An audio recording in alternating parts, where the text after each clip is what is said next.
Baru 4 orang. Terganggu ya. Ya, tunggu sebentar lagi yang lain. Iya, ya.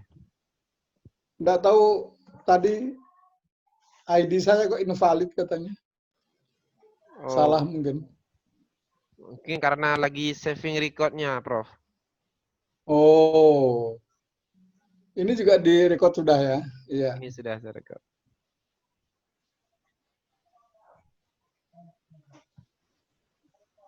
Bisa diteruskan Pak Amir? Sambil menunggu kawan-kawan nggak apa-apa? Ya, tadi terkait dengan judul itu, saya memang sudah baca beberapa jurnal, termasuk ada sebuah disertasi yang meneliti tentang ayah beliau, Muhammad Hmm, Wali. Maka atas dasar itu saya coba mengkaji tentang pemikiran anak beliau sendiri. Apakah memang ada hmm, kesamaan ataupun perbedaan ya. terhadap pendidikan tasawuf nantinya. Kalau yang Pak Amir ketahui, pendidikan tasawuf yang ada selama ini bagaimana? Diki juga menulis tentang itu kan ya? Iya, Pak Diki Wirianto Ya, itu ya. ya, Ya, mungkin ya, Prof masih ingat dengan beliau. ya. Itu kan pembimbingnya saya juga. Oh, ya, ya, ya, ya, ya, ya. Ya, eh, coba apa? Ya, dikumpulkan bahan-bahan yang berkait dengan itu. Kalau Mm. yang Pak Pak Amiruddin ketahui sekarang ini apa yang menarik dari Pak Muhyiddin Wali? Kalau terkait dengan pemikirannya beliau itu, misalnya dalam mensyarah kitab Al-Hikam itu, beliau syarah dan beliau Hmm. gambarkan pemahaman yang mudah dipahami oleh peserta didik, oleh murid-murid beliau. Itu salah satunya itu berkaitan dengan pola-pola pendidikan beliau dalam mendidik hati misalnya. Tapi itu lebih mengarah kepada tadi pertanyaan Prof berkaitan lebih mengarah kepada hati ataupun otak, itu lebih mengarah kepada hati Hmm. memang.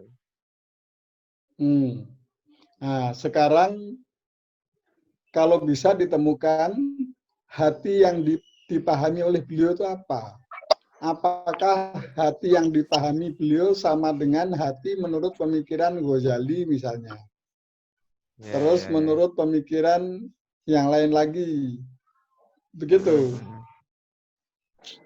Ya, kalbu itu.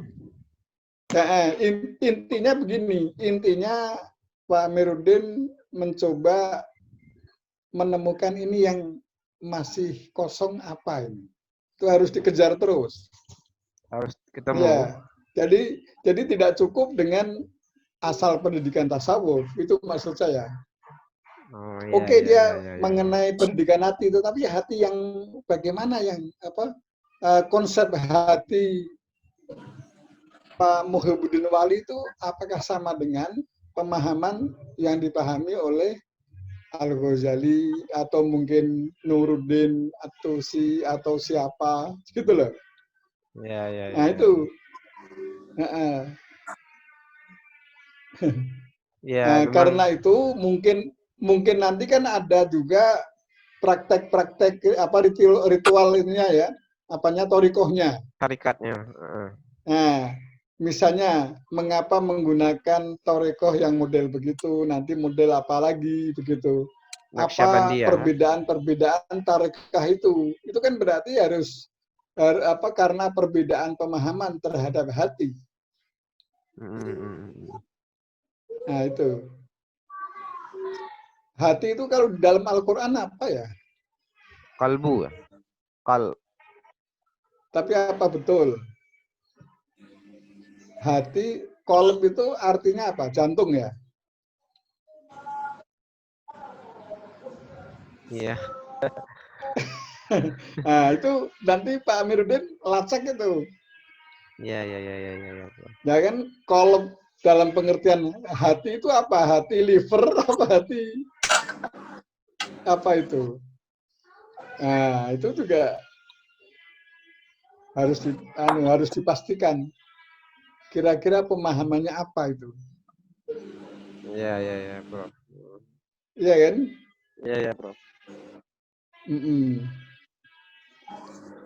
Oke, bisa dilanjutkan siapa?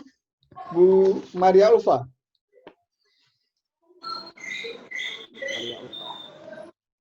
Bagaimana, Bu? Bu Maria Ulfa di unmute dulu. Ya, baik, Prof. Ya, silakan Bu Maria.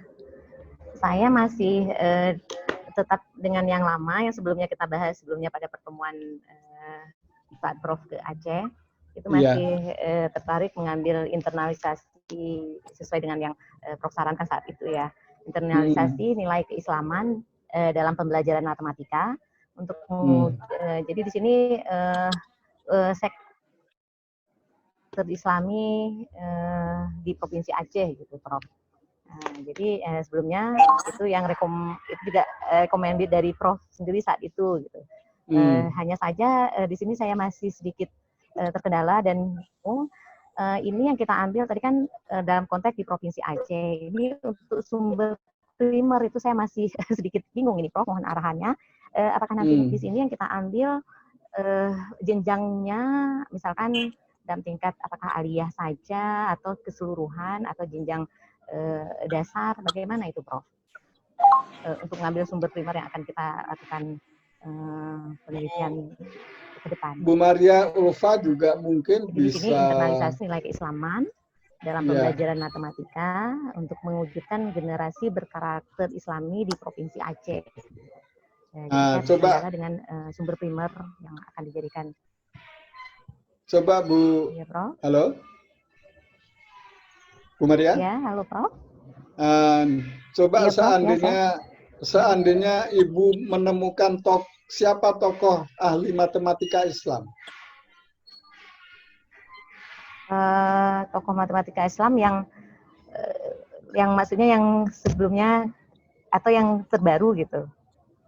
Yang sebelumnya, misalnya Al-Khwarizmi gitu. Boleh siapa? Kalau orang Indonesia itu siapa? Pak B.J. Habibie bidangnya apa? Teknik. Itu lebih ke sains ya, Prof ya, tidak ke matematikanya, ke sains mungkin. Ya, nanti bagaimana menginternalisasikan pengajaran itu, tapi Ibu harus punya rujukan orang yang jelas supaya konsep agak mereka mudah, gitu, Prof ya. Agak mudah pekerjaannya. Oh ya, konsep yang mereka tawarkan begitu, Prof ya. Iya. Oh ya. Harus ada harus ada apa ya? Teori siapa yang mau Ibu praktekkan, ya kan? Oh iya. Saya tidak tahu persis kalau Pak B.J. Habibie itu bisa tidak disebut sebagai ahli matematika. Mungkin dia punya pemikiran itu enggak? Coba nanti dicari di Google, ya kan? Ya, baik. Saya carikan literaturnya bagaimana. Berarti kita cari dulu siapa tokohnya, kemudian kita kaitkan dengan kenyataan di lapangan gitu, Prof ya? Iya. Kalau tidak, ini terserah itu apa kita ambil dalam konteks SD saja atau tingkat sanawiyah. Terserah saja. Prof, ya? Iya. Sesuai dengan kondisi, situasi dan kondisi Ibu. Ya, yang penting semoga bisa selesai. Kalau yang dari Aceh, paham.